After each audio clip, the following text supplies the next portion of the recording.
আজকে প্রথমেই কথা বলবো ঋষভ পান্তের ফিটনেস নিয়ে।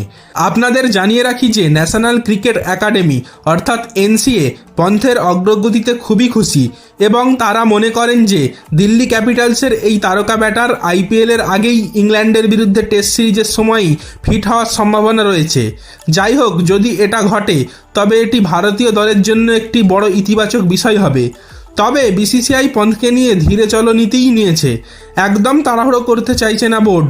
পান্থ ইংল্যান্ড সিরিজের আগে ক্রিকেটে ফেরার জন্য তৈরি হয়ে গেলেও বোর্ড চাই না শুরুতেই ক্রিকেটের বৃহত্তম ফরম্যাটে পন্থকে নামিয়ে দিতে, বরং ছোট ফরম্যাটে খেলিয়ে তাকে ফেরানো হতে পারে।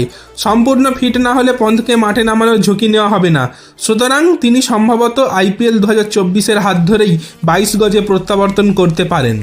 এর পরের বড় আপডেট হলো দক্ষিণ আফ্রিকা সফর থেকে ছিটকে গেলেন ভারতীয় ক্রিকেট দলের ফাস্ট বোলার মোহাম্মদ শামি। চোটের জন্য Mohammad Shami test series miss করবেন। অন্যদিকে fast bowler Deepak Chahar ODI series miss করবেন। দীপক চাহার বিসিসিআইকে জানিয়েছেন যে তাকে যেন ওডিআই সিরিজ থেকে ছেড়ে দেওয়া হয়। বর্তমানে মেডিকেল ইমার্জেন্সি অবস্থার মধ্য দিয়ে যাচ্ছেন এই ফাস্ট বোলার। দীপক চাহার বিসিসিআইকে জানিয়েছেন যে তিনি পারিবারিক চিকিৎসার সংক্রান্ত জরুরি কারণে আসন্ন ওডিআই সিরিজের জন্য উপলব্ধ থাকবেন না। তার জায়গায় আকাশদীপকে দলে নেওয়া হয়েছে।